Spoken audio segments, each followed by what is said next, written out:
Dans cette attente de l'avènement du Seigneur que nous méditons,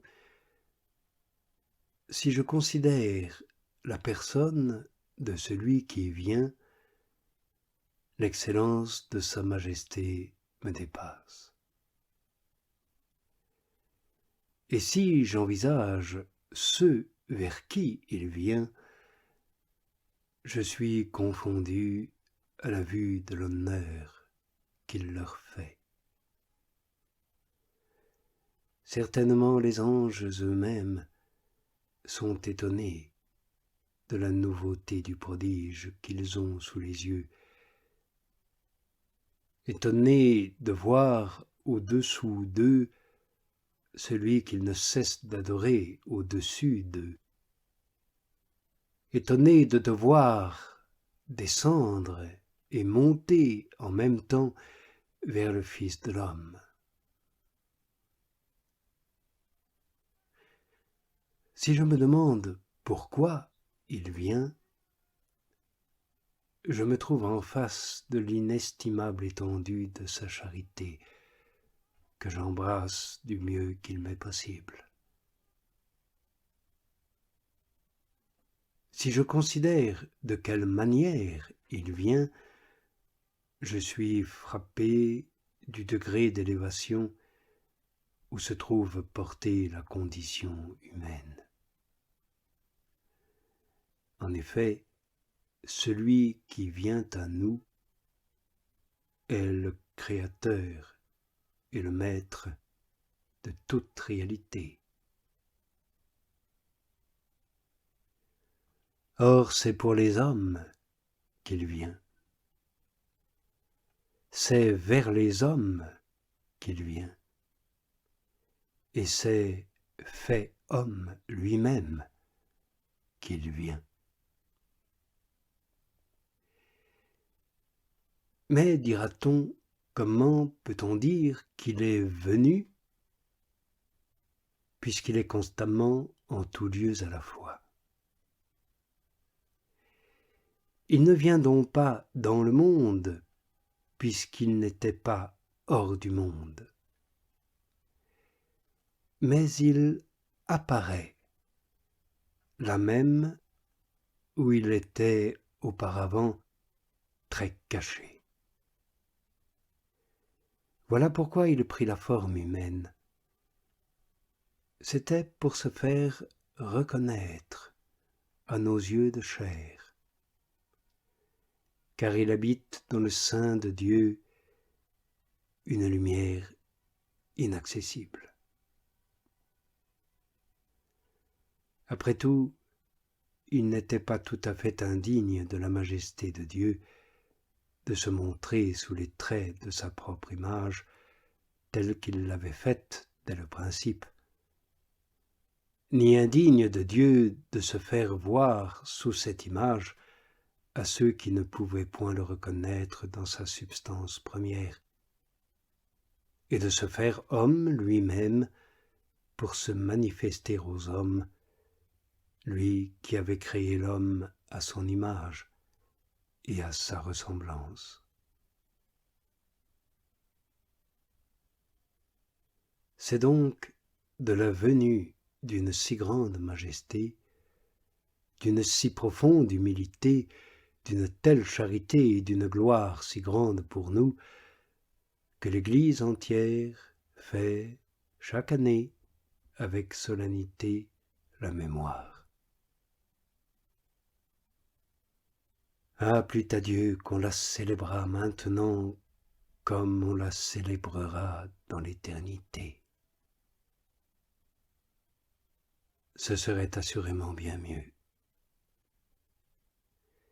Quelle folie n'est-ce point, en effet, après la venue d'un si grand roi, de vouloir ou d'oser nous occuper encore de toute autre chose, plutôt que d'oublier tout le reste pour ne plus vaquer qu'à son culte et ne plus penser qu'à lui en sa divine présence.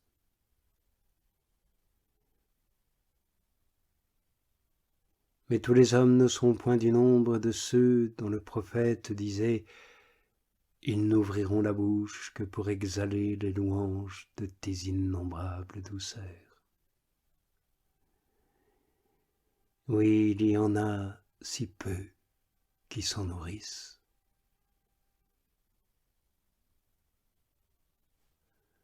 Or, on ne peut exhaler le goût et l'odeur de ce qu'on n'a point goûté, ou de ce qu'on a à peine goûté. La bouche en effet n'exhale l'odeur que de ce dont l'estomac est plein et rassasié. Voilà comment il se fait que ceux dont l'esprit et la vie sont tout de ce monde n'exhalent jamais la bonne odeur de ces douceurs ineffables, lors même qu'ils en célèbrent la mémoire. Ils passent ces jours de fête sans véritable dévotion, sans fervente piété et dans une sorte d'aridité spirituelle pareille à celle des autres jours.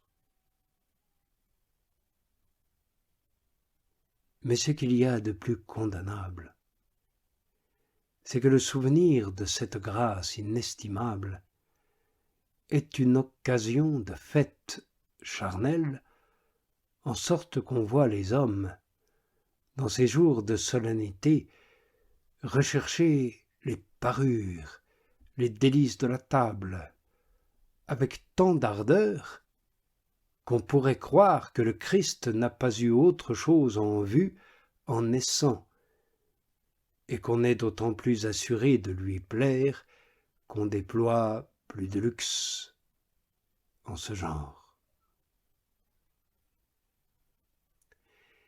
Mais ne l'entendez-vous point dire de lui-même « Je ne mangerai pas avec ceux dont l'œil est superbe et le cœur insatiable ». Pourquoi donc cette ambition à vous procurer de belles parures pour le jour de ma naissance? Je déteste la vanité, bien loin de l'aimer. Pourquoi cette ardeur et ce soin à préparer une foule de mets pour cette époque? Je blâme les délices déréglées de la table, bien loin de les avoir pour agréables.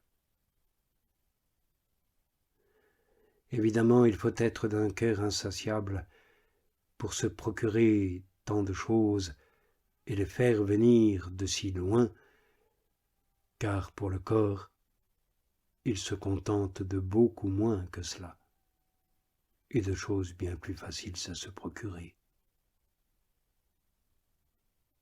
Lors donc, semble nous dire le Seigneur,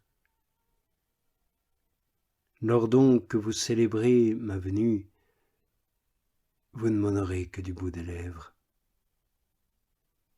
Votre cœur est loin de moi.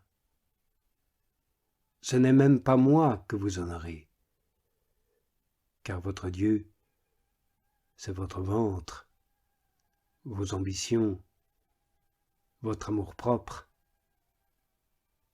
et vous placez votre gloire dans ce qui fait votre honte. Celui qui recherche la vanité du monde, la reconnaissance de ses semblables, les voluptés sensuelles, est bien malheureux. Il n'y a de bonheur que pour ceux dont le Seigneur seul est le Dieu.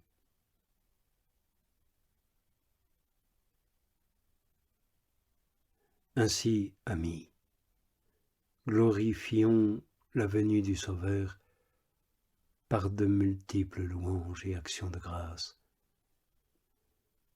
Et si sa largesse nous donne de nous réjouir aussi par les sens, restons sobres et vigilants, et vivons ces réjouissances dans la charité fraternelle, et dans une joie toute luisante de cette charité.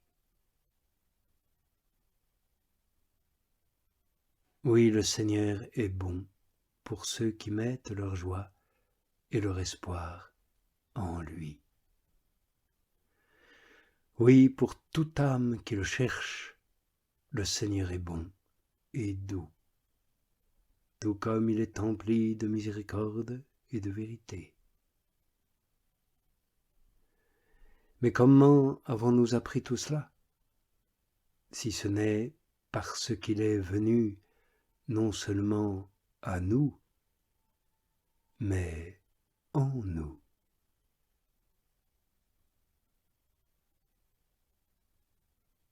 Nous connaissons en effet 3 avènements du Christ.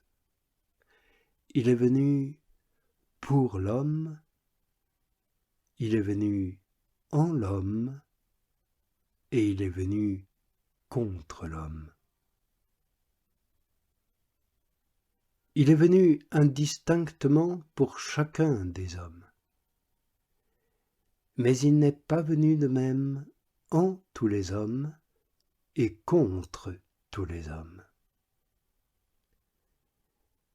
Mais comme le premier et le troisième avènement sont bien connus, puisqu'ils sont manifestés à tous les yeux, écoutez seulement comment il s'exprime au sujet du second, qui est spirituel et caché. Si quelqu'un m'aime, il gardera ma parole, mon Père l'aimera. Nous viendrons à lui et nous ferons en lui notre demeure.